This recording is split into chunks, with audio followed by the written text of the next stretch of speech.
morning.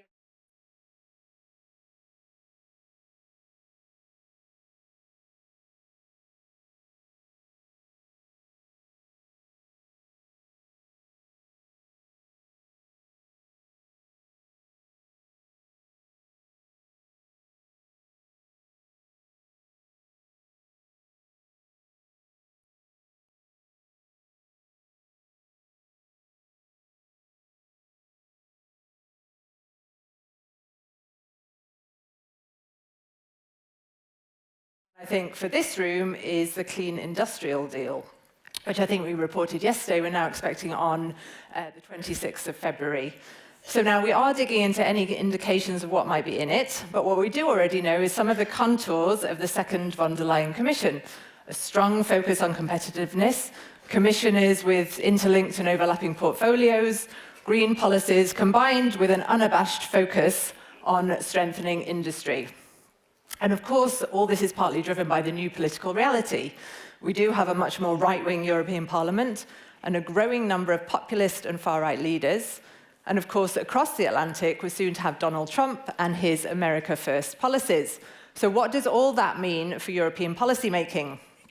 Well, we have the next 3 days to try and answer that question. And we have a packed timetable of discussions covering all aspects of how to build a sustainable future for Europe, starting this morning with climate change, looking in particular at the way forward for the bloc following COP and the Green Deal, and digging into some of the specifics on the potential of carbon removals and carbon storage technologies, and how Europe can shore up its water supply. This afternoon, we'll be discussing sustainable and innovative agriculture, and then over the next couple of days, we'll be talking clean transport, Europe's future energy mix, competitiveness, and how it ties in with sustainability. And then we'll finish by looking at circularity, which is also set to be a major buzzword over the next few years. So before we kick off, I'd like to thank our partners for making this summit possible.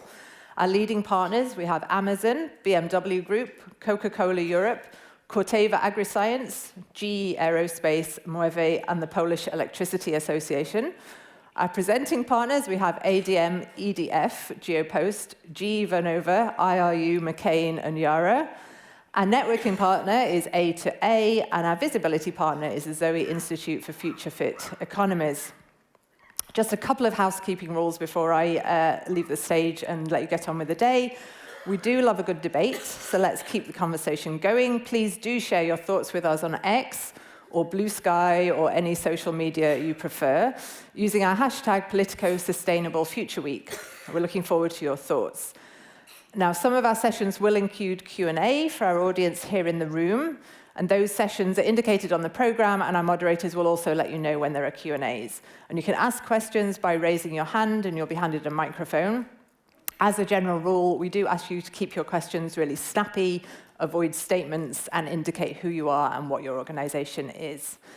And now, we're going to hear some opening remarks from Luc Steuns, Director of Strategy and Sustainability at Moeve, followed by an opening interview with Eamon Ryan, the Irish Minister for the Environment, Climate, Communications and Transport, led by our senior climate reporter, Zia Weiser.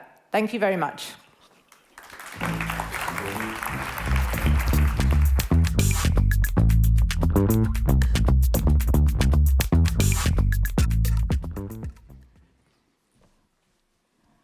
Thank you very much, and good morning, everyone.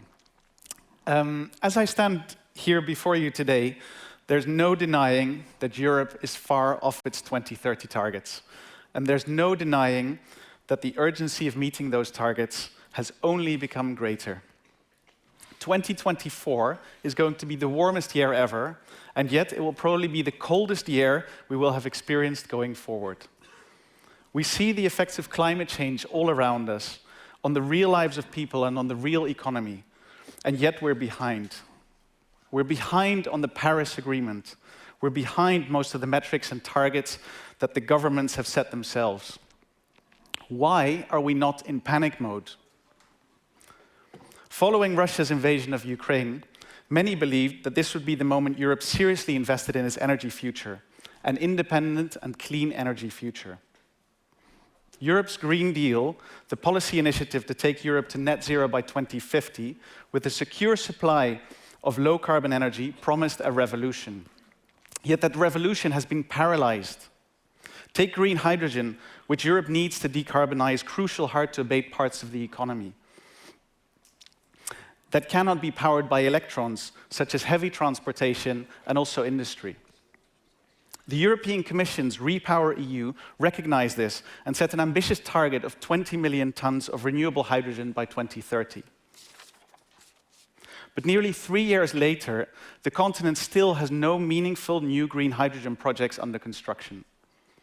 Targets are important, but nobody has found a carbon-neutral pathway to power a ship from Singapore to Rotterdam or to fly a plane from London to New York with targets alone.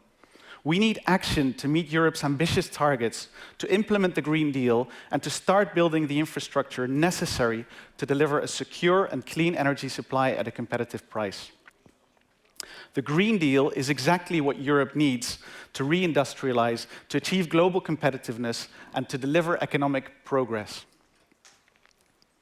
With some energy transition technologies, Europe still has a chance to seize a first-mover advantage, to use its ability to invent and to innovate, and to lead in the areas not already being dominated by China.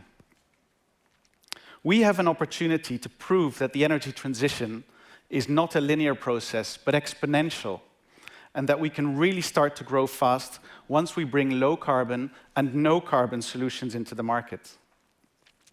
Yet to succeed, Europe must exchange bureaucratic box ticking for pragmatic risk-taking.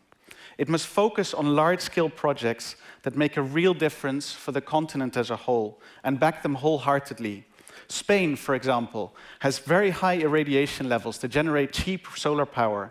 It has optimal conditions for wind power, sufficient land available for building at scale, as well as strategically located ports and infrastructure to reach end customers. Those are the very conditions that are motivating our company, Moeve, to radically transform from a century-old Spanish refiner to a leading European provider of green molecules. Such projects can create the cheapest green hydrogen for Europe. To make them a reality, there must be unified action across the European Union with clear and stable regulatory frameworks that enable businesses to invest instead of suffocating them. There must be a new wave of public-private partnerships and incentives to get new industries off the ground. Europe must recognize that its opportunity is in the decarbonized future of global energy and in the huge new markets that will create.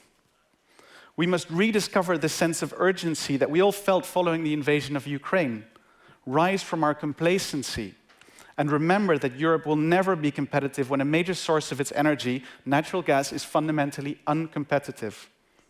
Particularly in the backdrop of an intensifying climate crisis in which emissions trading systems and carbon pricing will and should become an integral part of developed economies. By putting the Green Deal into action, Europe can have sustainable energy, competitive industry, and a zero-carbon future. It can create millions of jobs for its citizens across a wide range of disciplines. It can provide clean air, as well as the freedom from political maneuvers of foreign powers. This is the story that Europeans will want to hear. It is our window of opportunity. Let's get cracking and pursue it before it is too late. Thank you very much.